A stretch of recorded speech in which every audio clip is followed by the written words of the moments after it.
Schopenhauer's secret, why the wisest stay silent. Have you ever wondered why the wisest among us often stay silent?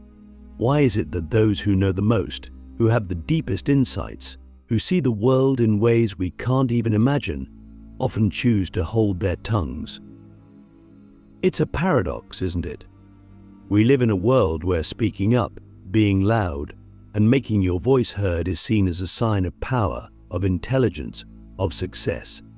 Yet, Schopenhauer, one of the most profound philosophers humanity has ever known, believed that true wisdom often lies in silence.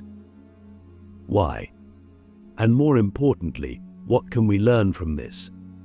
Before we dive into Schopenhauer's mind, let's set the stage. Imagine a room filled with people arguing, debating, shouting over each other to prove their point. Now, picture someone sitting quietly in the corner, observing, listening, but not speaking. Who's the wisest person in that room? The one shouting the loudest, or the one who understands that not every thought needs to be expressed, not every argument needs to be won? If you think it's the latter, you're already on the path to understanding Schopenhauer's secret. Schopenhauer believed that silence is not weakness but strength. To him, the wisest stay silent not because they have nothing to say, but because they understand the futility of saying it. Here's the first layer of his strategy. Most people don't listen to understand, they listen to reply. Think about it. How many times have you been in a conversation where the other person was just waiting for their turn to speak? How many arguments have you had where, no matter how logical your points were, they fell on deaf ears? Words are powerful, but they're also limited. Schopenhauer saw this limitation and realized that silence often speaks louder than words. But here's the twist: silence isn't just about staying quiet, it's about listening. It's about observing. It's about understanding. The wisest people stay silent not because they're passive, but because they're active in a way most of us can't comprehend. They're absorbing the world, analyzing it, seeing patterns and connections that we miss because we're too busy talking. Silence, in this sense, is a form of action. It's a way of engaging with the world on a deeper level. Now, let me ask you this: how often do you really listen? Not just to others, but to yourself, to the world around you. How often do you take a step back from the noise and just observe? If the answer is not often, then maybe it's time to rethink the way you approach life. Maybe it's time to adopt Schopenhauer's strategy. Schopenhauer also believed that silence protects us. When we speak, we reveal our thoughts, our intentions, our vulnerabilities. In a world where people are quick to judge, quick to criticize, quick to exploit, silence can be a shield. It allows us to maintain control over what others know about us. It gives us power, not in the sense of domination, but in the sense of autonomy. The less you say, the less others can use it against you. The less you reveal, the more unpredictable you become. Click subscribe to this channel to get more profound insights. But there's a deeper layer to this. Silence isn't just about protecting yourself from others, it's also about protecting yourself from yourself. How many times have you said something you regretted? How many times have you let your emotions get the better of you and said something you didn't mean?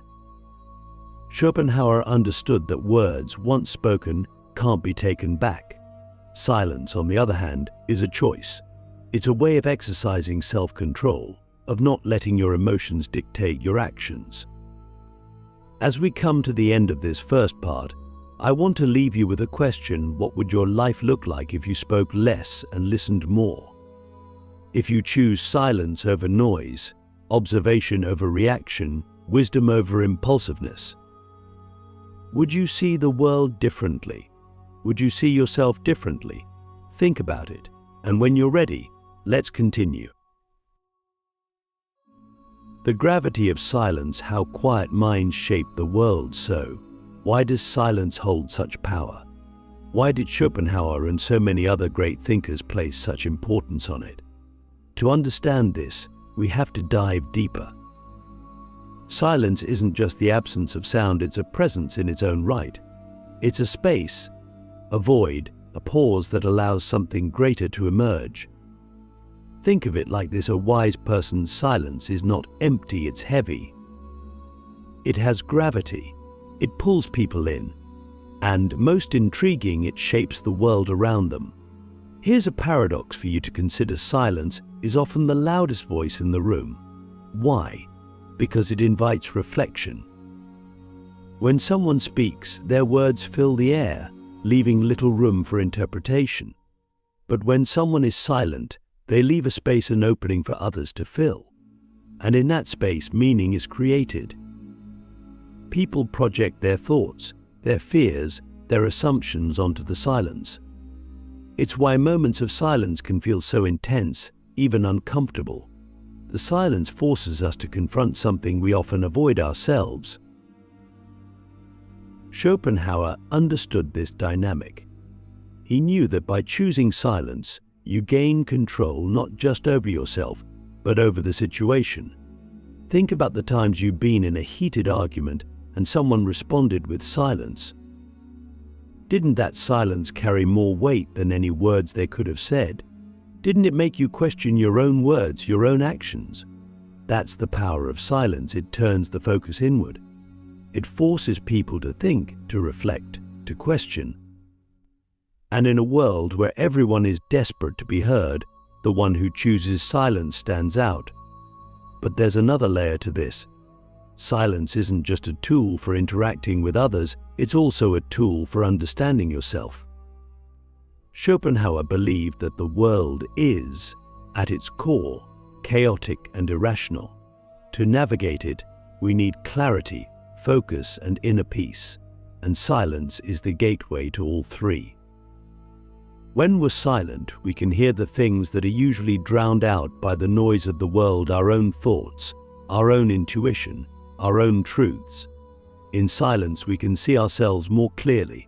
We can strip away the distractions and confront what lies beneath. Let me ask you something. When was the last time you sat in silence? Not scrolling through your phone, not watching TV, not filling the quiet with music or podcasts, but just sitting, listening, observing. If you're like most people, it's probably been a while. And that's not your fault. We live in a world that fears silence, a world that equates stillness with stagnation, quiet with weakness. But Schopenhauer knew better. He knew that silence is where real strength lies.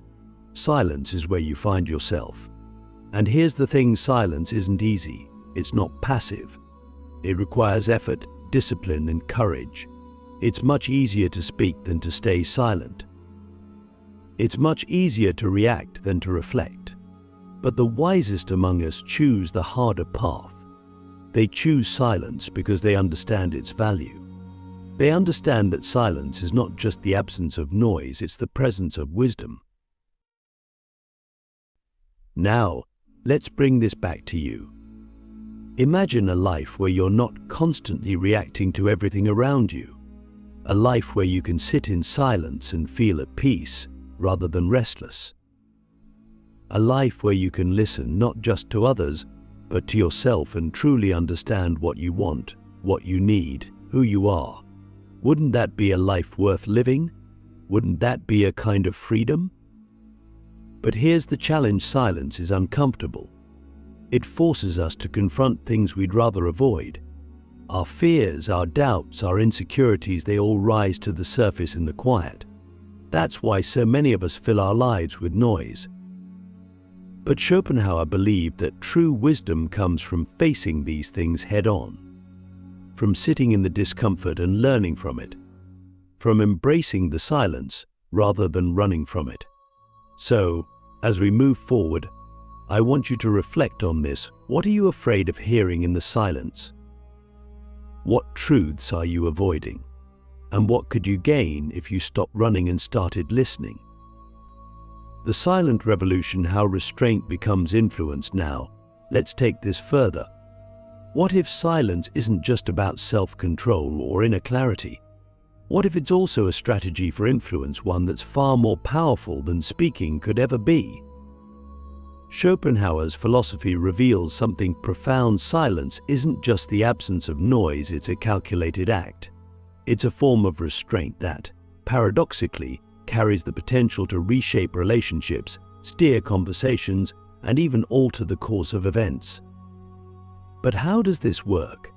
To understand, consider this: every interaction is a balance of power. When we speak, we give something of ourselves away. We reveal our thoughts, our intentions, our emotions. And in doing so, we surrender a degree of control. Words once spoken can be twisted, misinterpreted, or used against us. Silence, on the other hand, is unassailable. It's a fortress. When you choose not to speak, you retain your autonomy. You deny others the ability to define you, to pin you down, to manipulate your words. Schopenhauer understood this, and so do the wisest among us. They know that often the most powerful move is to say nothing at all. But let's go deeper. Silence doesn't just protect you, it also shifts the dynamic. Think about the last time you were in a conversation where someone paused before responding. Didn't that moment of silence feel charged? Didn't it make you wonder what they were thinking? That's the power of restraint. When you pause, when you stay silent, you create a space. And in that space, others are forced to fill the void. They reveal more of themselves. They second-guess their assumptions. They reconsider their positions. Your silence in this way becomes a mirror, reflecting their own thoughts back at them. Schopenhauer believed that this ability to shape the dynamic through silence is a hallmark of wisdom. The wisest know that influence isn't about overpowering others with words, it's about guiding them with presence. Silence, when used intentionally, becomes a tool for persuasion. It's not about withholding for the sake of mystery or manipulation, it's about creating moments of reflection. It's about allowing others the space to arrive at their own conclusions, rather than forcing yours onto them. Here's a question for you: how often do you speak just to fill the silence? How often do you feel the need to explain yourself, to justify your actions, to prove your point? And what would happen if, instead, you embraced the silence? If you trusted it to do the work for you? Schopenhauer's strategy isn't about being passive, it's about being deliberate. It's about recognizing that silence carries its own kind of authority, one that doesn't need to shout to be heard. But let's not romanticize silence as an absolute. Schopenhauer wasn't advocating for perpetual quietude or disengagement. He understood that there are times when words are necessary, when speaking up is an act of courage, when silence can be complicit in injustice. The key is knowing when to speak and when to stay silent. This discernment is what sets the wise apart from the rest. They don't speak out of habit or impulse, they speak with purpose. And when they choose silence, it's just as intentional. In practical terms, this means developing a new relationship with silence. It means resisting the urge to react immediately, to fill every pause, to defend every criticism. It means listening not just to others, but to the moment itself. What is the silence telling you? What's being said beneath the words? What's being revealed in the absence of sound? Silence, when truly embraced, becomes a form of listening. It allows you to hear what's often missed: the subtext, the emotion, the unspoken truths. So, let's bring this back to you. Imagine a life where your words carry weight not because you speak more, but because you speak less. Imagine a life where your silence isn't a void, but a presence. Imagine a life where you're not controlled by the need to react, but guided by the wisdom to restrain. What kind of power would that give you? What kind of peace? As we move toward the final part, I want you to reflect on this. How can you use silence as a tool for influence, for understanding, for connection? How can you make your silence intentional, purposeful, meaningful? Let's explore this further in the next part. The echo of silence, how stillness shapes eternity. Here we are, the culmination of everything Schopenhauer's strategy reveals to us. If silence is a shield, a tool of influence, and a gateway to self-awareness, then what does it ultimately lead to? What is the final purpose of staying silent? To answer this, we need to step back from the noise of everyday life and look at the bigger picture. What does silence leave behind? What does it create that words cannot? And how can this understanding shape the way we live? Schopenhauer believed that the world, at its core, is driven by what he called the will, a blind, relentless force that compels all living things to act, to desire, to struggle. Most of us are slaves to this will, constantly speaking, doing, and striving without pause. But silence offers something radical, a break from this endless cycle. When we choose silence, we step outside the chaos, but we create a moment of stillness in a world that's constantly moving. And in that stillness, we find clarity, we find freedom. Think about the most meaningful moments in your life. Were they filled with noise, or were they marked by silence? The quiet of watching a sunrise, the stillness of being with someone you love without saying a word, the pause before making a life-changing decision. These moments aren't powerful because of what was said, they're powerful because of what wasn't. Silence creates space for meaning to emerge. It allows us to feel the weight of existence, to connect with something deeper than words. But there's something even more profound about silence. It lasts. Words are fleeting. They're spoken, heard, and forgotten. But silence lingers. It echoes in the minds of those who experience it. It leaves room for interpretation, for reflection, for growth.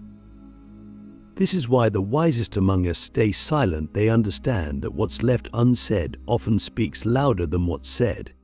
They understand that silence isn't the absence of communication, it's a different kind of communication, one that transcends time and space.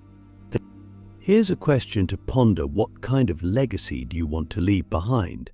Is it one filled with noise, with countless words that evaporate the moment they're spoken? Or is it one of depth, of presence, of meaning? Schopenhauer's secret is that silence, when used wisely, becomes eternal. It leaves an impression that words cannot. It shapes not only the present but the future. In practical terms, this means rethinking the way we approach our interactions, our decisions, our lives. It means embracing the power of the pause. Before you speak, ask yourself, is this necessary? Will it add value, or will it simply add noise? Before you act, ask yourself, is this reaction driven by impulse, or is it guided by wisdom? Silence gives us the space to make better choices, to live with intention, to act with purpose. As we conclude, let's reflect on this. Schopenhauer's strategy isn't just about staying silent for the sake of it. It's about understanding silence as a tool, a shield, a mirror, and a legacy. It's about realizing that in a world obsessed with speaking, true power lies in the ability to listen, to observe, to reflect. The wisest stay silent because they know that silence isn't emptiness, it's fullness. It's a space where meaning is born, where truths are revealed, where lives are transformed. So I leave you with this final question: how will you use silence in your life? Will it be a retreat, a weapon, a way of understanding yourself and others? Or will it be your echo, shaping the world long after your words have faded? The choice is yours.